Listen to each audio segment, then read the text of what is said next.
Friends, ಇವತ್ತು healthy ಮತ್ತು ಟೇಸ್ಟಿಯಾದ ಒಂದು ಟ್ರೆಡಿಷನಲ್ ಸ್ವೀಟ್ ರೆಸಿಪಿ ಮಾಡ್ತಾ ಇದ್ದೀನಿ. ಮಾಡಲಿಕ್ಕೆ ತುಂಬ ಈಸಿ. ಹೇಗೆ ಮಾಡೋದು ಅಂತ ನೋಡೋಣ. ಅಕ್ಕಿ ಉಂಡೆ ಮಾಡಲಿಕ್ಕೆ 1-2 ಕಪ್ಪಷ್ಟು ಅಕ್ಕಿ ತೊಗೊಂಡಿದ್ದೀನಿ. ಮನೇಲಿ ನೀವು ಅನ್ನ ಮಾಡಲಿಕ್ಕೆ ಯಾವ ಅಕ್ಕಿ ಯೂಸ್ ಮಾಡ್ತೀರೋ ಅದನ್ನೇ ಮಾಡ್ಕೊಬೋದು, ಅಥವಾ ಕುಚ್ಚಲಕ್ಕಿಯಲ್ಲಿ ಮಾಡ್ಕೊಂಡ್ರೂ ಆಗುತ್ತೆ.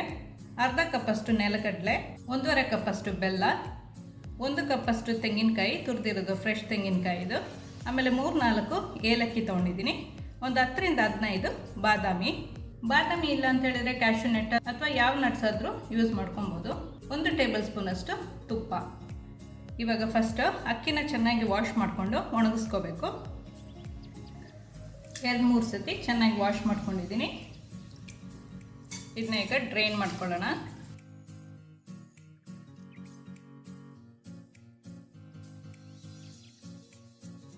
ಇದು ಸ್ವಲ್ಪ ಡ್ರೈ ಆಗಬೇಕು. ಬೇಗ ಡ್ರೈ ಆಗಬೇಕು ಅಂತ ಹೇಳಿದರೆ ಒಂದು ಬಟ್ಟೆ ಮೇಲೆ ಒಂದು 10-15 ನಿಮಿಷ ಒಣಗಿಸಿದ್ರೆ ಸಾಕು. ಅಕ್ಕಿ ಈಗ ಚೆನ್ನಾಗಿ ಒಣಗಿದೆ. ಈ ಥರ ಒಣಗಿಸ್ಕೋಬೇಕು. ಈಗ ಇದನ್ನು 3ನ್ನ ಡ್ರೈ ರೋಸ್ಟ್ ಮಾಡ್ಕೊಳ್ಳೋಣ. ಗ್ಯಾಸ್ ಆನ್ ಮಾಡಿಕೊಂಡು ಒಂದು ಪ್ಯಾನ್ ಇಟ್ಕೊಂಡಿದ್ದೀನಿ. ಇದಕ್ಕೆ 2 ಕಪ್ಪಷ್ಟು ಅಕ್ಕಿ ಹಾಕ್ಕೊಳ್ತಾ ಇದ್ದೀನಿ. ಇದರಲ್ಲಿ ಒಂದು 200 ಗ್ರಾಮ್ ಅಷ್ಟು ಅಕ್ಕಿ ಇದೆ. ಮೀಡಿಯಮ್ ಫ್ಲೇಮಲ್ಲಿ ಇಟ್ಕೊಂಡು ಮಾಡ್ಕೊಳ್ತಾ ಇದ್ದೀನಿ. ಹೈ ಫ್ಲೇಮಲ್ಲಿ ಇಟ್ಕೊಳ್ಳೋದು ಬೇಡ. ಎಲ್ಲ ಕಡೆಯೂ ಇದು ಚೆನ್ನಾಗಿ ರೋಸ್ಟ್ ಆಗಬೇಕು. ಅಕ್ಕಿ ಎಲ್ಲ ಗೋಲ್ಡನ್ ಬ್ರೌನ್ ಕಲರ್ ಆಗೋ ತನಕ ರೋಸ್ಟ್ ಮಾಡ್ಕೋಬೇಕು.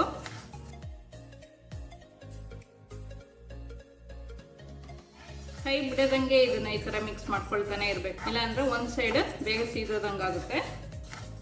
ಇದು ಸ್ವಲ್ಪ ಟೈಮ್ ತಗೊಳುತ್ತೆ. ನಿಧಾನಕ್ಕೆ ರೋಸ್ಟ್ ಮಾಡ್ಕೊಳ್ತಾ ಇರಬೇಕು. ಅಕ್ಕಿ ಸ್ವಲ್ಪ ಲೈಟಾಗಿ ಕಲರ್ ಚೇಂಜ್ ಆಗ್ತಾ ಬರುತ್ತೆ. ಆವಾಗ ಲೋ ಫ್ಲೇಮಲ್ಲಿ ಇಟ್ಕೊಬೇಕು. ಕಲರ್ ಎಲ್ಲ ಚೇಂಜ್ ಆಗಿದೆ. ಗೋಲ್ಡನ್ ಬ್ರೌನ್ ಕಲರ್ ಆಗಿದೆ. ಈ ಥರ ಆಗುವಾಗ ಆಫ್ ಮಾಡ್ಕೊಬೇಕು. ಈಗ ಗ್ಯಾಸ್ ಆಫ್ ಮಾಡ್ಕೊಂಡಿದ್ದೀನಿ. ಇದನ್ನ ಒಂದು ಪ್ಲೇಟಿಗೆ ಹಾಕೊಳ್ಳೋಣ.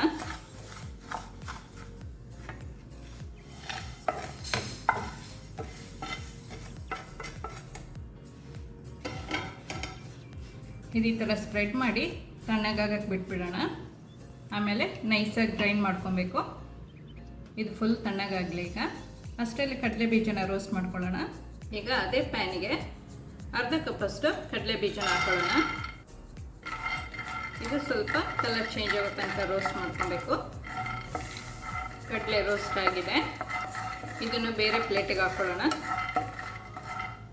ಒಂದು 15 ಬಾದಾಮ್ ತೊಗೊಂಡಿದ್ದೀನಿ. ಅದನ್ನು ಸ್ವಲ್ಪ ರೋಸ್ಟ್ ಮಾಡ್ಕೊಬೇಕು. ಒಂದು 30 ಸೆಕೆಂಡ್ಸ್ ಮಾಡಿಕೊಂಡ್ರೆ ಸಾಕು. ಗ್ರೈಂಡ್ ಮಾಡಲಿಕ್ಕೆ ಈಸಿ ಆಗುತ್ತೆ. ಆಫ್ ಮಾಡ್ಕೊಳ್ಳೋಣ. ಅಕ್ಕಿ ಸ್ವಲ್ಪ ತಣ್ಣಗಾಗಿದೆ. ಇದನ್ನ ಈಗ ನೈಸಾಗಿ ಗ್ರೈಂಡ್ ಮಾಡ್ಕೊಂಡು ಬರೋಣ. ಸ್ವಲ್ಪನೇ ಹಾಕ್ಕೊಂಡು ಗ್ರೈಂಡ್ ಮಾಡ್ಕೊಳ್ತಾ ಇದ್ದೀನಿ. ಈ ಥರ ನೈಸಾಗಿ ಮಾಡ್ಕೊಬೇಕು. ಒಂದು ಬೌಲಲ್ಲಿ ಹಾಕ್ಕೊಳ್ಳೋಣ. ಇದೇ ಥರ ಇದನ್ನು ಗ್ರೈಂಡ್ ಮಾಡ್ಕೊಬೇಕು.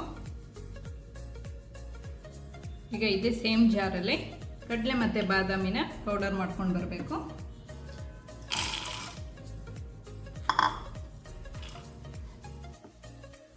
ಈ ಥರ ಕಡಲೆ ಮತ್ತು ಬಾದಾಮನ್ನ ಪುಡಿ ಮಾಡ್ಕೊಂಡು ಬಂದಿದ್ದೀನಿ. ಇದನ್ನ ಸಹ ಮಿಕ್ಸ್ ಮಾಡ್ಕೊಳ್ಳೋಣ. ಈಗ ಬೆಲ್ಲನ ಸ್ವಲ್ಪ ಪುಡಿ ಮಾಡ್ಕೊಳ್ಳೋಣ. ನಿಮ್ಗೆ ಎಷ್ಟು ಸ್ವೀಟ್ ಬೇಕು ನೋಡ್ಕೊಂಡು ತೊಗೊಳ್ಳಿ. 1 ಕಪ್ಪಿಂದ 1.5 ಕಪ್ ತನಕ ಹಾಕೋಬೋದು. ಮೆಷರ್ಮೆಂಟಿಗೆ ಸೇಮ್ ಕಪ್ ಯೂಸ್ ಮಾಡಿ. ಬೆಲ್ಲ,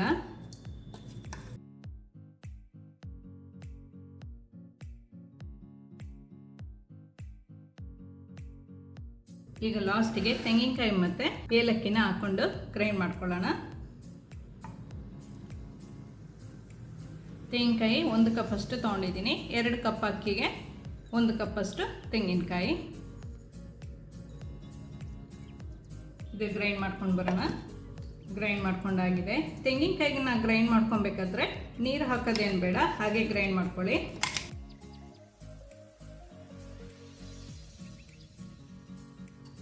ಎಲ್ಲ ಮಿಕ್ಸ್ ಮಾಡ್ಕೊಬೇಕು.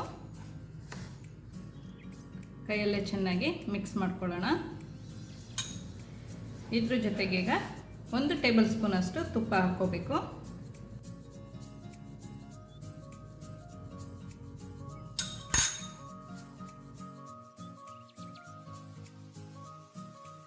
ಇದಕ್ಕೆ ನಾನು 1 ಟೇಬಲ್ ಸ್ಪೂನಷ್ಟು ಎಳ್ಳು ಹಾಕ್ಕೊಳ್ತಾ ಇದ್ದೀನಿ. ಬಿಳಿ ಎಳ್ಳು ಸ್ವಲ್ಪ ಫ್ರೈ ಮಾಡ್ಕೊಂಡು ಹಾಕ್ಕೊಳ್ತಾ ಇದ್ದೀನಿ.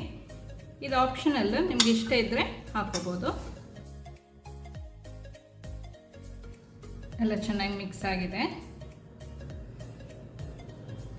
ಇವಾಗ ಎಷ್ಟು ದಪ್ಪ ಉಂಡೆ ಬೇಕೋ ಅಷ್ಟು ದಪ್ಪ ಉಂಡೆ ಮಾಡ್ಕೊಬೋದು. ನೀವು ಉಂಡೆ ಕಟ್ಟುವಾಗ ಈ ಥರ ಉಂಡೆ ಆಗ್ತಾ ಇಲ್ಲ, ಪುಡಿ ಪುಡಿ ಆಗ್ತಿದೆ ಅಂತಾದರೆ 1 ಟೇಬಲ್ ಸ್ಪೂನಷ್ಟು ತುಪ್ಪ ಹಾಕ್ಕೊಂಡು ಉಂಡೆ ಮಾಡ್ಕೊಳ್ಳಿ. ಈ ಥರ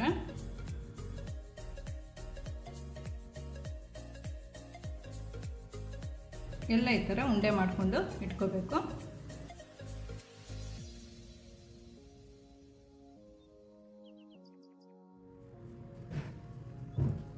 ಹೀಗೆಲ್ಲ ಉಂಡೆ ಮಾಡಿ ರೆಡಿ ಮಾಡಿ ಇಟ್ಕೊಂಡಿದ್ದೀನಿ. ಸಾಫ್ಟಾಗಿ ಟೇಸ್ಟಾಗಿ ಚೆನ್ನಾಗಿರುತ್ತೆ. ಈ ಅಕ್ಕಿ ಉಂಡೆನ ನೀವು ಸಹ ಮನೇಲಿ ಒಂದ್ಸತಿ ಟ್ರೈ ಮಾಡಿ ನೋಡಿ. ಇಷ್ಟ ಆದರೆ ಕಮೆಂಟ್ ಮಾಡಿ, ಲೈಕ್ ಮಾಡಿ, ಶೇರ್ ಮಾಡಿ. ಈ ಚಾನಲ್ಗೆ ನೀವಿನ್ನೂ ಸಬ್ಸ್ಕ್ರೈಬ್ ಮಾಡಿಲ್ಲ ಅಂತೇಳಿದರೆ ಸಬ್ಸ್ಕ್ರೈಬ್ ಮಾಡಿ. ಸಬ್ಸ್ಕ್ರೈಬ್ ಪಕ್ಕದಲ್ಲಿರುವ ಬೆಲ್ ಬಟನ್ ಪ್ರೆಸ್ ಮಾಡಿದರೆ ನನ್ನ ಹೊಸ ವಿಡಿಯೋ ನೋಟಿಫಿಕೇಷನ್ ನಿಮಗೆ ಬರುತ್ತೆ.